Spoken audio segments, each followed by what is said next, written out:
Hi hello and வணக்கம் friends, welcome back to Vino Princess Pretty. நம்ம இன்னைக்கு சேனலில் என்ன பார்க்க போகிறோங்கிறது தெரிஞ்சுக்கிறதுக்கு முன்னாடி ப்ளீஸ் நம்ம சேனலை சப்ஸ்கிரைப் பண்ணிட்டு பாருங்கள். நம்ம சேனலுக்கு லைக் பண்ணுங்கள், நம்ம சேனலுக்கு கீழே கமெண்ட்ஸ் பண்ணுங்கள். ஓகே ஃப்ரெண்ட்ஸ், வாங்க இப்போ நம்ம வீடியோக்குள்ளே போகலாம். ஓகே, இன்றைக்கி நான் வந்து ரெடிமேட் மிக்ஸ் வடை மாவு எடுத்திருக்கேன். இதுக்கு முன்னாடி நான் இதை ட்ரை பண்ணதில்லை, நானும் இப்போ தான் ஃபஸ்ட் டைம். ஜஸ்ட் இதில் இருக்க இன்க்ரீடியன்ட்ஸ் பார்த்து தான் எப்படி செய்யலாம் அப்படின்னு இதில் கொடுத்துருக்க இன்ஸ்ட்ரக்ஷன் வச்சு தான் செய்யலான்னு இருக்கேன். சரி வாங்க, இப்போ இதுக்கு என்னென்ன தேவைன்னு பார்க்கலாம்.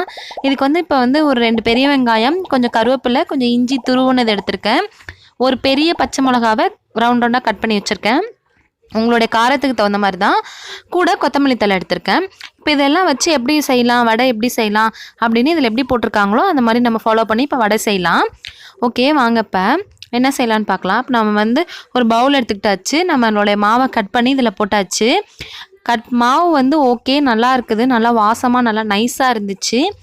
ஓகே, இப்போ மாவை கொட்டினதுக்கப்புறம் நம்ம எடுத்து கட் பண்ணி வச்சுருக்கிறது எல்லாத்தையும் நம்ம இதில் சேர்த்துக்கலாம். எல்லாத்தையும் ஒன்று ஒன்றா இப்போ இதில் சேர்த்துக்கிட்டாச்சு. நெக்ஸ்ட்டு நம்ம கட் பண்ணி வச்சுருக்க கொத்தமல்லி, அப்புறம் நம்மளுடைய வெங்காயம் எல்லாத்தையும் ஒன்று ஒன்றா சேர்த்துக்கலாம்.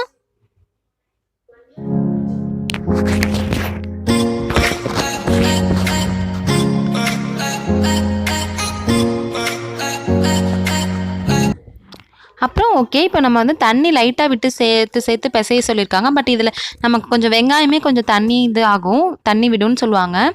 ஸோ அதனால் இதோடு சேர்த்து கொஞ்சோண்டு நான் உப்பு போட்டு கொஞ்சம் இதையே லைட்டாக அப்படியே பிசைஞ்சிட்டு அப்புறமேட்டுக்கு லைட்டாக தண்ணி தெளித்து வந்து நான் வந்து தண்ணி லைட்டாக சும்மா அப்படியே தெளிச்சுக்கோங்க. இப்போ பாருங்கள், நான் கொஞ்சம் கொஞ்சமாக தெளிச்சுக்கிட்டேன். அந்த மாதிரி தெளித்து மாவை பிசைஞ்சுக்கோங்க. இப்போ பாருங்கள், ஒரு 3/4 பதம் வந்துருச்சு. இப்போ இன்னும் வந்து லைட்டாக தண்ணி தெளித்து நம்ம எப்போதும் எப்படி உளுந்த வடைக்கு வந்து நம்ம எப்போதும் எப்படி அரைச்சி வைப்போமோ அந்த மாதிரியே வச்சாச்சு. இப்போ வந்து இதை வந்து ஒரு 10 மினிட்ஸ் வந்து ஊறணும் அப்படின்னு சொல்லியிருக்காங்க. ஸோ ஓகே, இப்போ நம்ம ஒரு 10 நிமிஷம் வந்து இது ஊற விடுவோம். இப்போ நம்ம பிளேட் போட்டு ஓரமாக இதை வச்சாச்சு. இந்த 10 நிமிஷம் இது ஊறுறதுக்கும் நம்ம எண்ணெய் சூடாகிறதுக்கும் கரெக்டாக இருக்கும். ஸோ அதனால் நான் அதுக்குள்ளே வந்து வாணால எண்ணெய் ஊற்றி அடுப்பில் வச்சுருக்கேன். இது ஹீட் ஆகட்டும். ஓகே, 10 நிமிஷம் ஆயிடுச்சு. இப்போ நான் என்ன செய்வேன்னா, நான் வந்து வாழை இலை வந்து யூஸ் பண்ணுறது கிடையாது. நான் வந்து இதுதான் வந்து யூஸ் பண்ணுவேன், பால் கவர் தான். ஸோ அதனால் பால் கவர் எடுத்துக்கிட்டேன். கூட வந்து இது கூட கொஞ்சம் ஒரு பவுலில் கொஞ்சம் தண்ணி எடுத்து இப்படி தொட்டுக்கிறதுக்கு கொஞ்சம் ஈஸியாக இருக்கும். ஸோ அதனால் வந்து ஒரு பவுலில் தண்ணி வச்சு நான் வந்து தொட்டு வைக்கிறதுக்காக வச்சுக்கிட்டேன். நம்ம ஆஸ் யூஷுவல் எப்படி உளுந்த வடை வந்து தட்டி உள்ள ஒரு ஓட்டை போட்டு நம்ம போதும் போடுவோமோ அதே மாதிரியே ரெடி பண்ணியாச்சு. ஓகே, இப்போ நம்ம இதை வாணால எண்ணெயில் போட்டுடலாம். ஓகே, இப்போ நான் போட்டாச்சு. பார்ப்போம் எப்படி வருதுன்னு பார்க்கலாம். ஓகே, இது இப்போ நம்ம அடுத்தடுத்து போட்டு இது 3 இது போட்டிருக்கேன். இது 3ம் நல்லா எண்ணெயில் வந்து ஃபஸ்ட்டு ஃப்ரண்ட் சைடு நல்லா எப்போதும் போல் நம்ம ஆஸ் யூஷுவல் வடை எப்படி இது பண்ணுவோமோ அது மாதிரி ஃப்ரண்ட் சைடு வெந்ததும் பேக் சைடு திருப்பி விட்டுக்கலாம். ஓகே, இது நல்லா திருப்பி விட்டோம்னா கொஞ்சம் நல்லா வடை வந்து நல்லா கிறிஸ்பியாக நல்லா வரும்.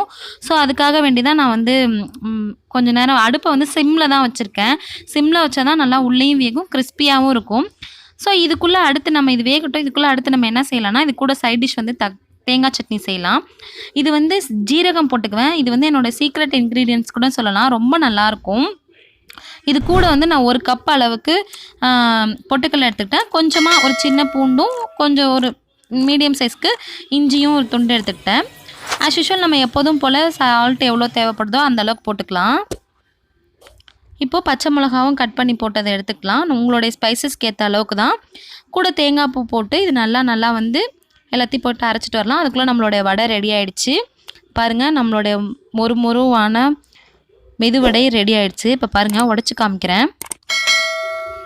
பாருங்கள் எவ்வளோ நல்லா ஆவி பறக்க சூப்பராக உள்ள நல்லா சாஃப்டாக வெளியில் நல்லா கிறிஸ்பியாக இருக்குது.